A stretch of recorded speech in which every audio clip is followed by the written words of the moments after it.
3 homages.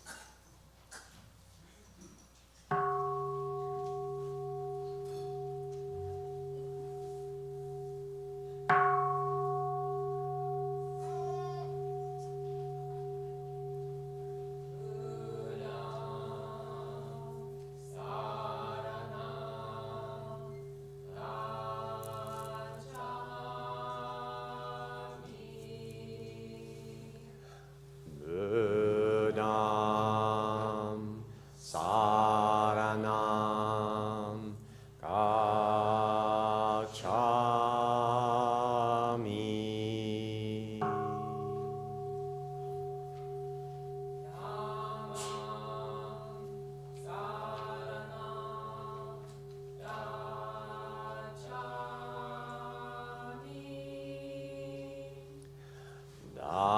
Dhammam saranam gacchami.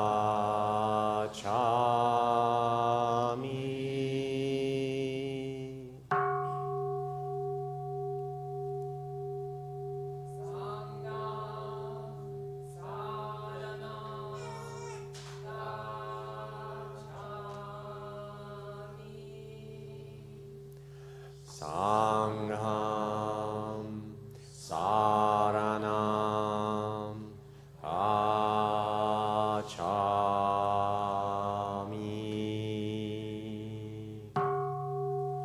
Namanda, namanda,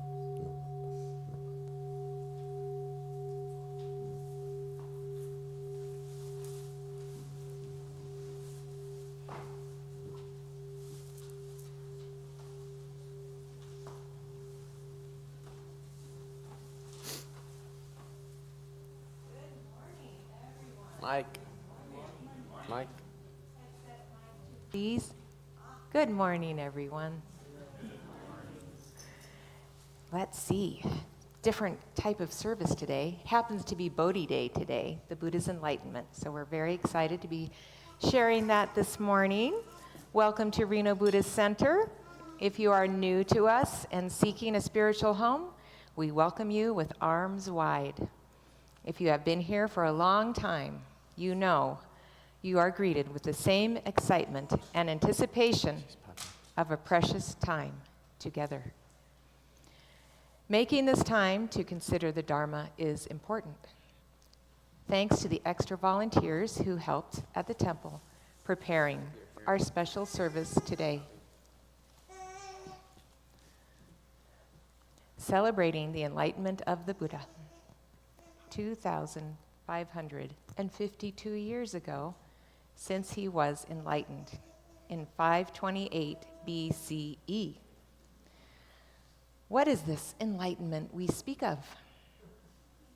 Will used to say that. It is not magic, not a one-off, not a gift from some super being.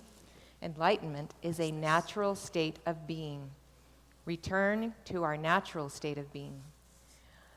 Eternal, joyful, selfless, and pure. Buddha's quest was to bring people to their natural state of joy, to bring all of us to this natural state of joy. Our reading today is in 4 parts. The enlightenment of the Buddha. Siddhartha Gautama was 35 years old. He was a religious seeker. After studying with important teachers of his time, he made his way to a place near Bodh Gaya in India, where he found a place suitable for meditation.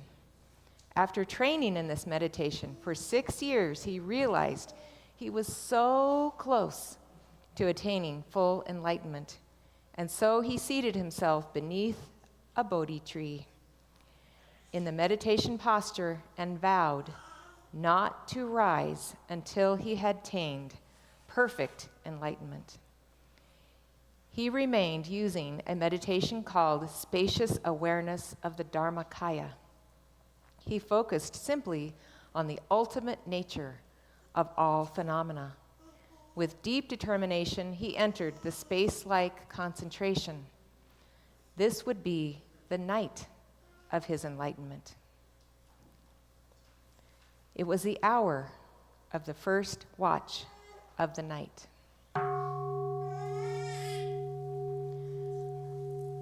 Through mindfulness, Siddhartha's mind, body, and breath were perfectly at one.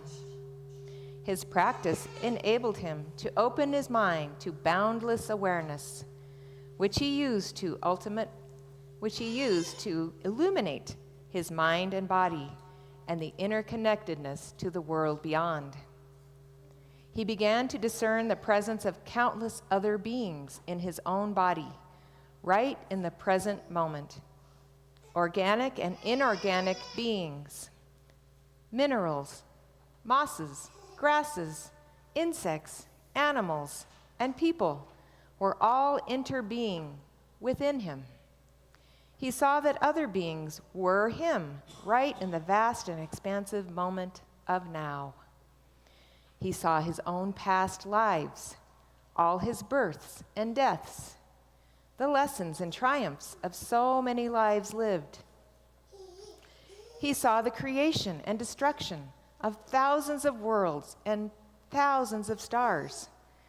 He felt all the joys and sorrows of the beings in all those places, those born from mothers, from eggs, and from fission.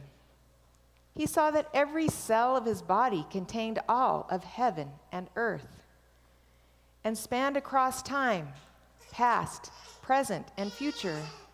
Siddhartha entered even more deeply into meditation on these cycles of becoming and becoming again. And he was calm in the hours of the first watch of the night.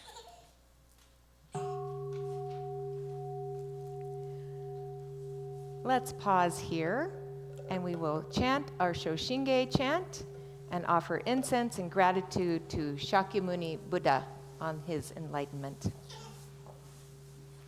You'll find our Shoshinge in the seat back pocket in front of you. If you're new, it's chanted from the top to bottom in vertical columns, starting on the right.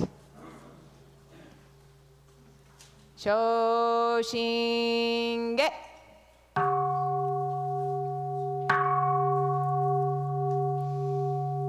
Kimyo muryo junyorai. Namu fukashigi ko hozon bosai niji. Zai seiji zai onbu sho. Token shonbu jodo in. Kokudo ningen shizen maku. Konryu mujo shu shogun. Choho keu daigu ze. Goko shi yui shi shoju. Jusei myo sho monji po. Fuho muryo muhen ko. Muge mutai ko en no. Shorai shoi ko shusei. Yui. Whoa. Whoa. Whoa ho ho. Page What page are we on? 4. Shoujo kangi chi e ko. Fudanan shi mushoko. Chonichi ga ko shojin sei. Isai gunjo muko sho. Hongam yogo shoujo go. Shishin shingyo gan ni in. Joto gakusho dai neihan. Ishi metdo ganjoju. Nyorai shoi koshu se. Yui se mida hongon kai. Gojoku akuji gunjo kai. Oshin yorai ryo jitgon. Noho ichinen ki aishin. Fudan bon no tokune han. Monsho gyaku hosai e nyu. Nyoshu shin yu kai ichimi. Seishu shin kojo shogo. Ino sui ha mumyo an. Tonnai shinzo shi unmu. 上不信じ信心天非妙に幸福運無運無資源妙無安百心謙虚大狂気即応超税後悪臭一切全幕本部人門心如来偶税願仏言広大小芸者税理妙分大理系弥陀部本元年部邪見教満悪衆上信行十字人に難中止難昔インド最天使論芸中華自治域史構想現代小構成小異妙如来本税大き釈迦如来ヨガ戦一種五妙難天竺流重大事出道性出の財派有無権先税大乗無情報召喚議事小安楽賢治難行六六信行異行指導楽北年二打部本願次年即時入筆上唯の上昇如来語法大悲偶税音天神菩薩増論性非妙無下根如来永寿たら謙信寺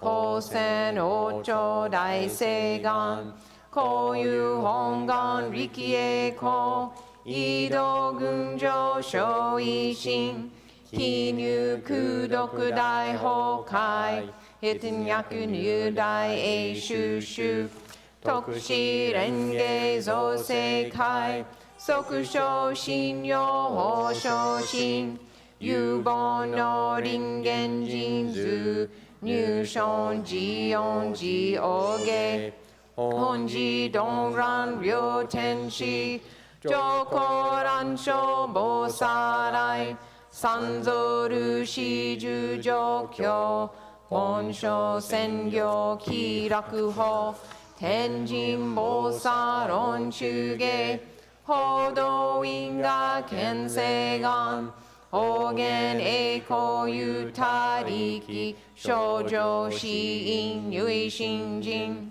惑前本部信心法承知承知即涅槃非死無量光明道小有修上開復系同社継承道難所有名浄土活入万全寺力変言宗円満特語感染症三不三心慶音言増魔法明道非因一生増悪知偶税思安妖怪小妙化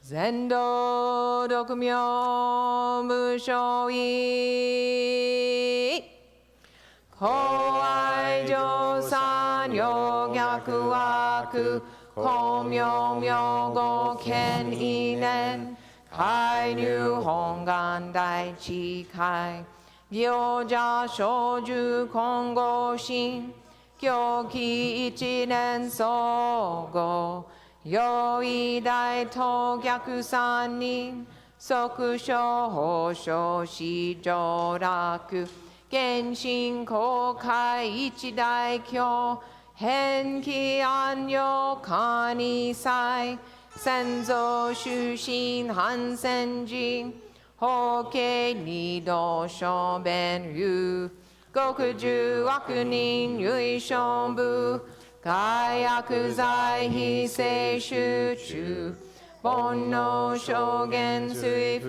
見大悲無権上昇が本次元空明仏教連民全幕本部に新宗教書後編集戦弱本願具悪性現代生寺林伝芸慶地義上位少子即入弱上無意楽非知信心にの入苦境大自主死と上際無変極辱枠同族自主愚道心唯化心死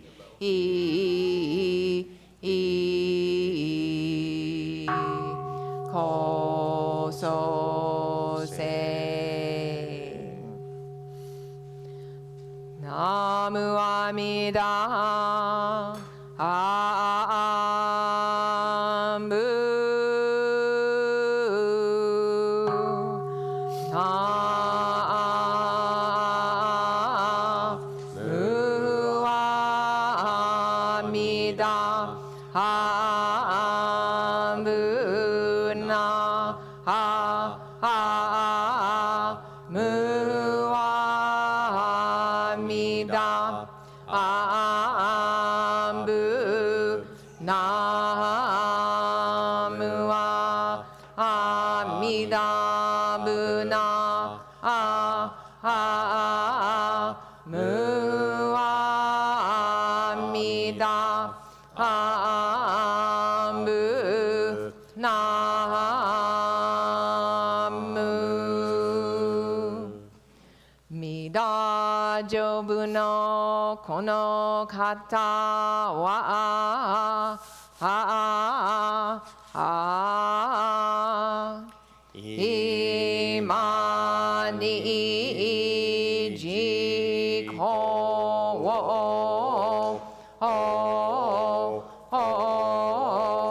へたまえへりほしのこうりえ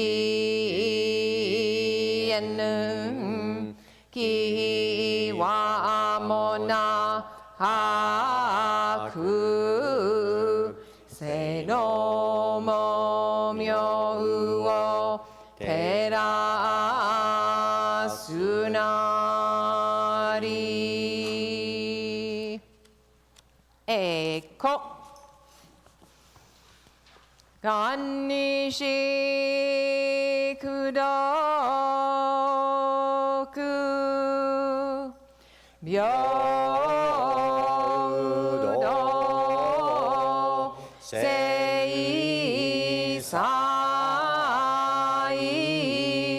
どうも大心法上は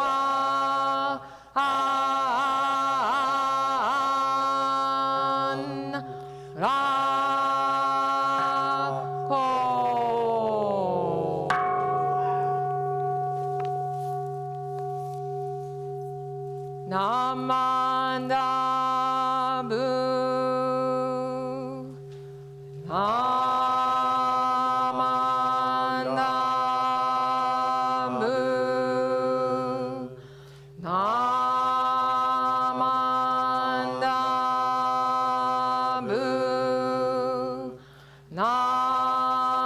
マンダブナマンダブナ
morning. Is it on? There we go. Hello? Okay. Happy Bodhi Day and welcome. I will be reading the second watch of the night. In the second watch of the night, Siddhartha saw that the world of births and deaths was only an appearance and not true reality. Just as millions of waves rise and fall endlessly on the surface of the sea, all while the sea itself is beyond birth and death. So are we, but waves on an ocean of being. If the waves understood that they themselves were water, they would transcend birth and death and arrive at true inner peace. There would be no fear. This realization enabled Siddhartha to transcend the net of birth and death, and he smiled. His smile was like a flower blossoming. It radiated a halo of light around him in the dim, cast dusk. It was the smile of wondrous understanding, the insight into the destruction of all defilements, destruction of all wanting, all anger, and all fear. In the falling darkness, Mara, the chief of all the demons in this world, sensed the great achievement in the making. Mara lives in the suffering of sentient beings. He saw that his very existence was threatened by Siddhartha's coming transformation. Mara resolved to disturb Siddhartha's progress and forestall his awakening. Good luck with that one. Mara's first assault on Siddhartha's concentration, was manifesting an army of terrifying demons, arrayed in classic battle formation before Siddhartha. As the sutra describes, the first squadron was sense desires, the second was called boredom, then hunger and thirst composed the third, and craving at the fourth rank. The fifth rank was laziness, while cowardice lined up as sixth. Uncertainty was seventh. The eighth were pairs, malice and obstinacy, gain with honor, and fame with self-praise. These were the terrible demons of Mara's legion. The demon army attacked Siddhartha with a fusillade of spears and arrows, some throwing fire and some hurling boulders at him. But through the force of his deep samadhi, the spears and arrows appeared to him as a rain of fragrant flowers.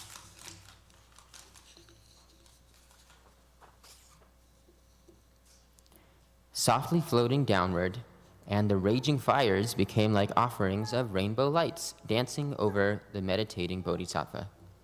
Through it all, Siddhartha was unmoved. Seeing that Siddhartha could not be frightened into abandoning his meditation, Mara tried instead to distract him by pairing his three voluptuous daughters, parading. Tanha, craving, arati, aversion, and raga, passion, in front of Siddhartha. They had come to him in glittering with beauty, dancing in shimmering saris of the thinnest silk. Tanha, arati, and raga, tempting any normal man with dance and seductive motion, the saris flowing over their curves and clefts. But the bodhisattva swept them away easily with the stroke of his mind, just as the wind dislodges a fallen tuft of cotton. Poof, and they were gone. Mara seethed in rage. With his victory over Mara's legions and his daughters as well, Siddhartha attained the divine eye, insight into everyone's mind, no matter where they were. He was able to hear everyone's cries of both suffering and joy. He attained the states of divine sight divine hearing, and the ability to travel across all distance with the speed of thought. It was now the end of the second watch of the night, and Siddhartha was calm. Let's pause here and offer a walking meditation chant in honor of Siddhartha, the sage of the Shakya people, Shakya Muni.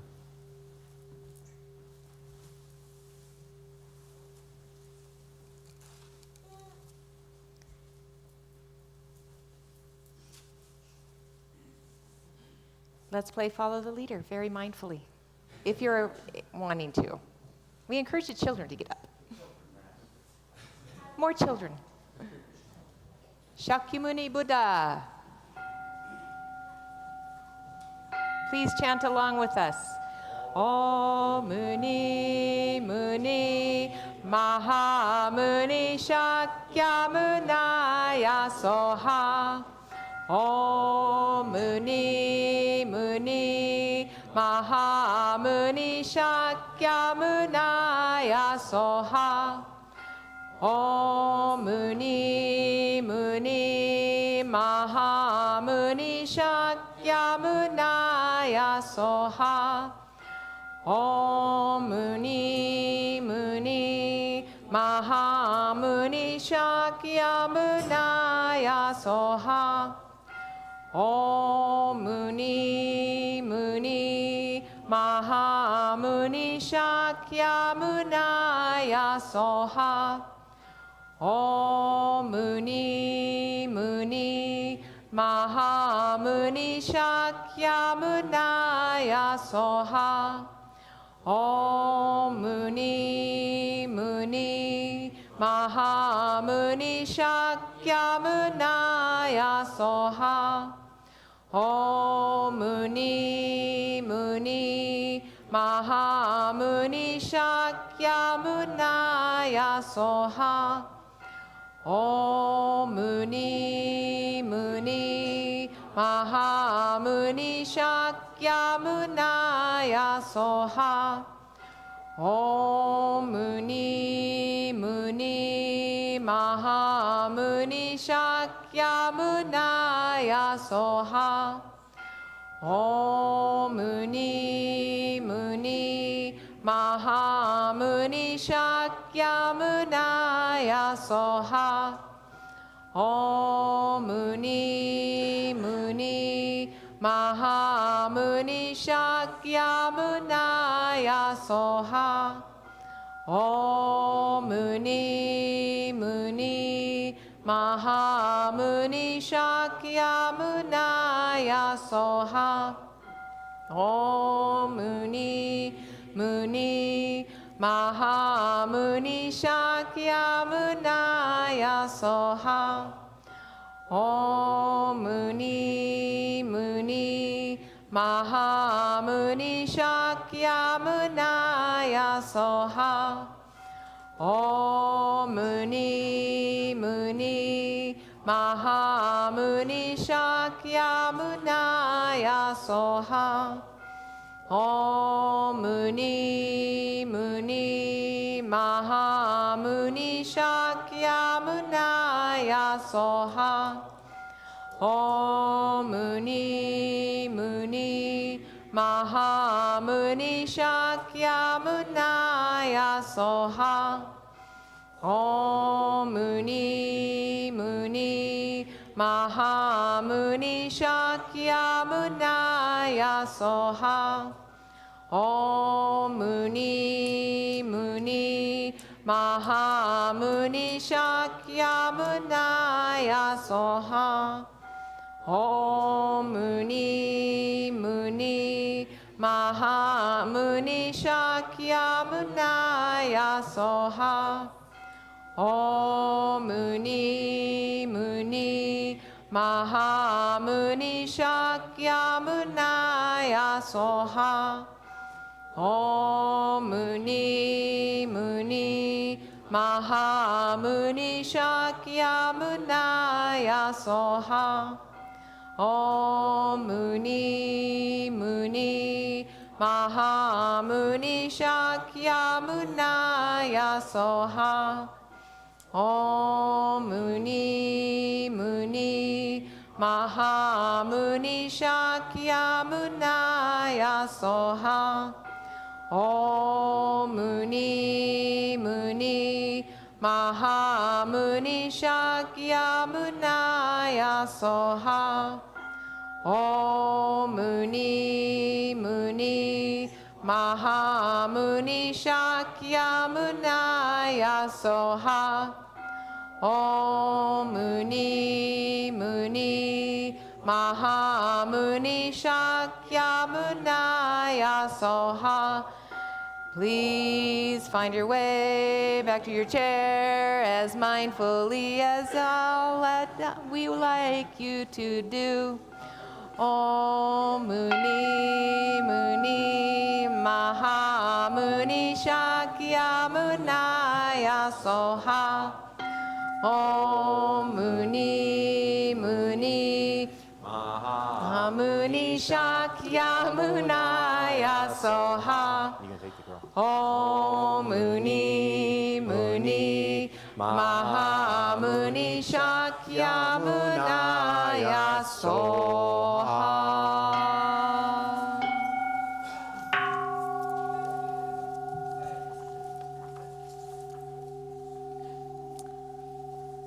This is the third watch.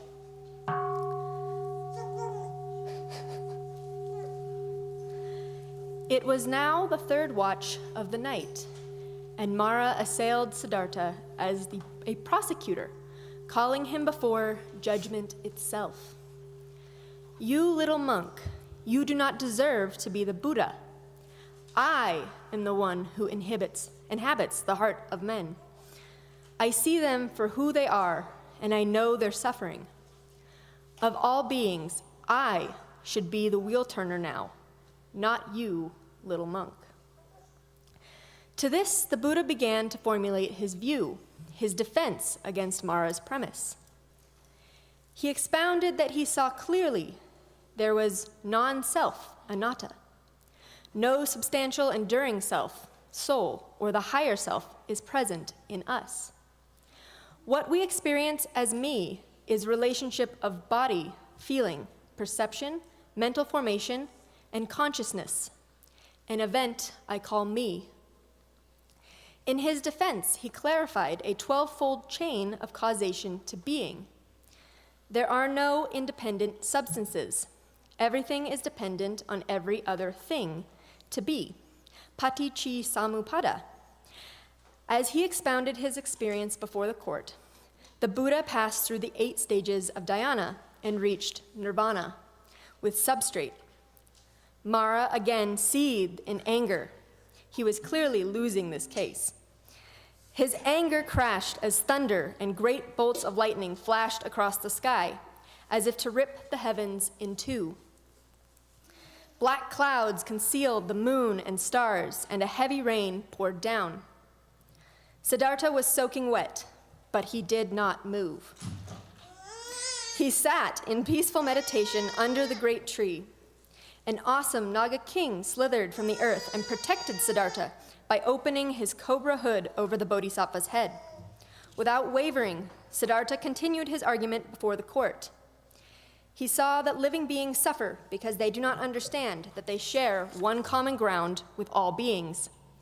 This ignorance gives rise to all sorrows, confusions, and troubles.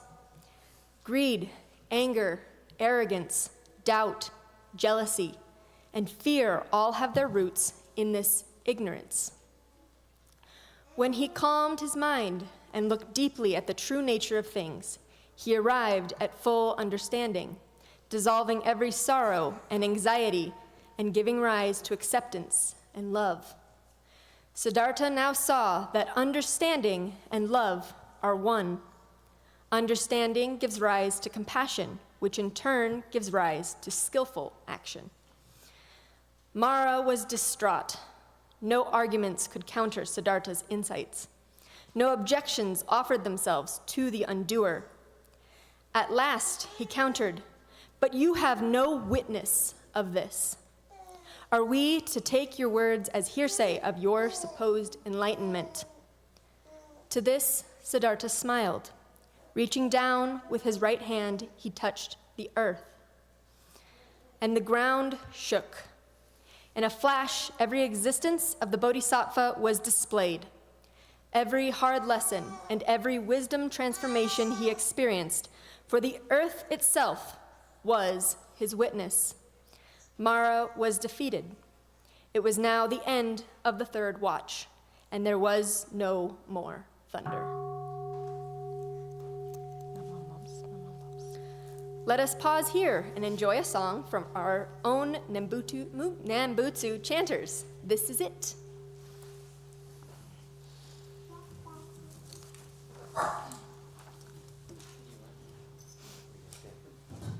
Maybe slightly above.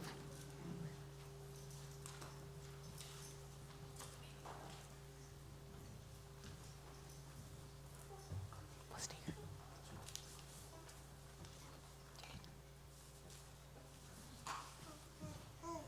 Ha ha.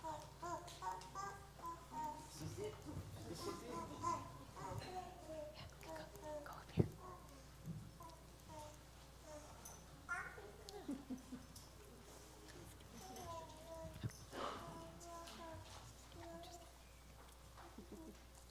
This is it.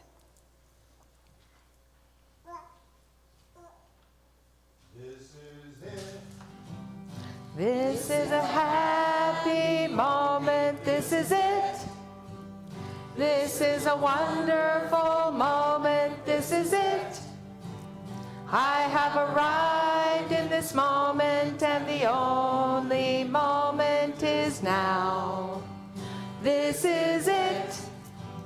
Only breath, breathing, this is it. Only life, living, this is it. Only interbeing, and the only moment is now. This is it. The holy mountain is here, this is it. The sacred temple is here, this is it. The pathless path is here, and the only moment is now. This is it. This is a happy moment, this is it. This is a wonderful moment, this is it. I have arrived in this moment, and the only moment, this wonderful moment is now.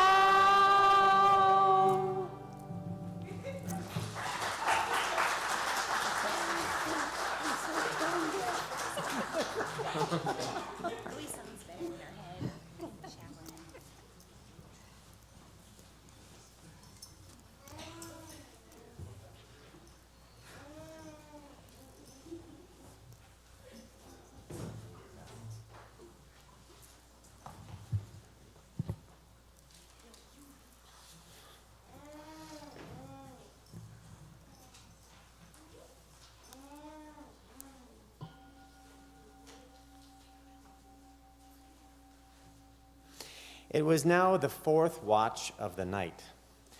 The clouds rolled back to reveal the bright moon and stars. Siddhartha felt as though a prison of 1,000 lifetimes had broken open. Ignorance had been his jailkeeper. Because of ignorance, his mind had been obscured, just like the moon and stars were hidden by the storm clouds.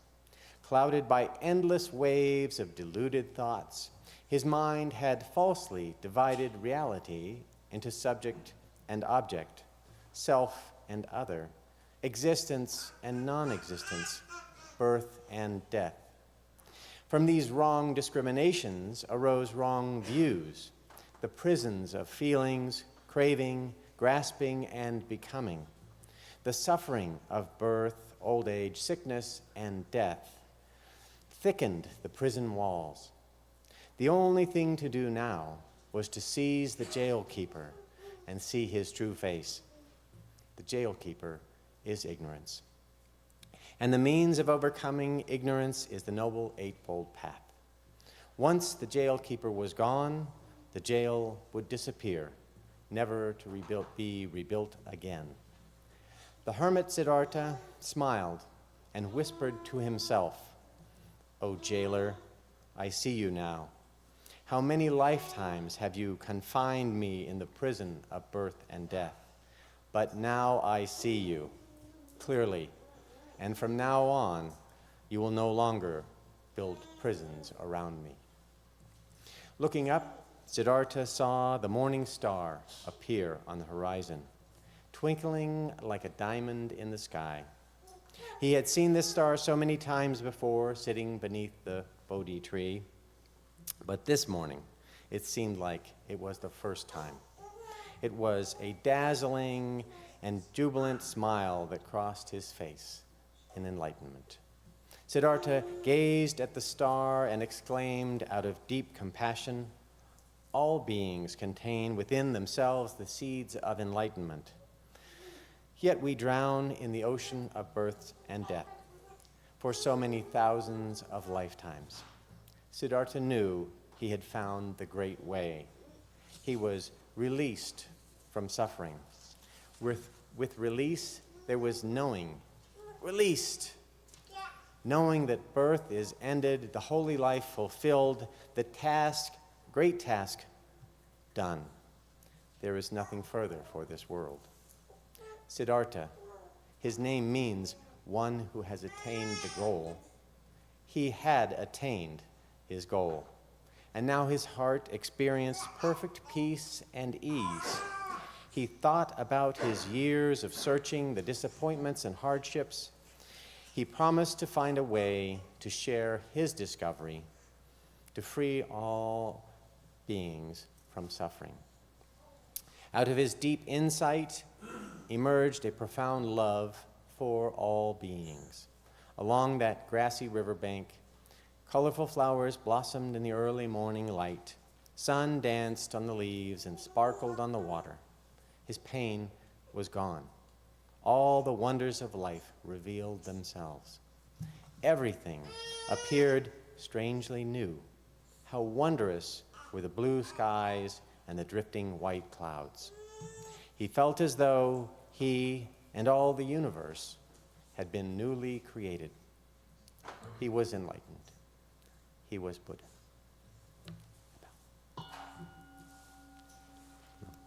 Namondops, namondops, namondops. So thank you for sharing with us the 4 watches of the night and the enlightenment of Shakyamuni Buddha. It is with deep gratitude that we will now have our new member ceremony. We do this twice a year. We formally welcome new members to our vibrant RBC Sangha. And so, as I call your name, will you please come up and first bow to the altar, come over here and select a beautiful nenju. Nenju means beads, mindfulness beads. So you can be mindful of the Buddha, of gratitude, of the interconnectedness of life. And your name tag, and a little cheat sheet of the 3 homages if you need one.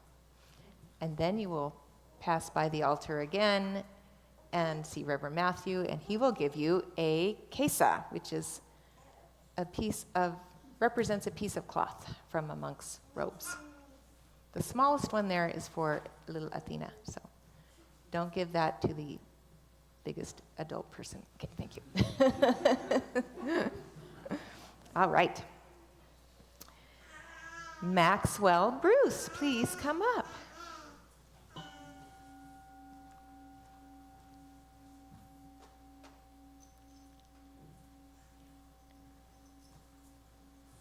Pick a nenju that just speaks to you. There you go. And your name tag. There you go. Welcome. Welcome.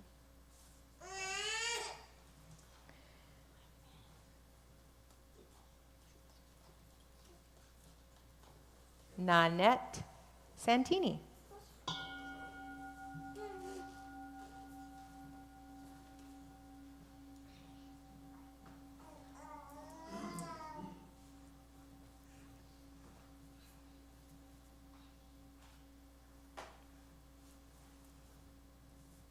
These Nenju were beautifully, mindfully, joyously created by 2 of our Sangha members.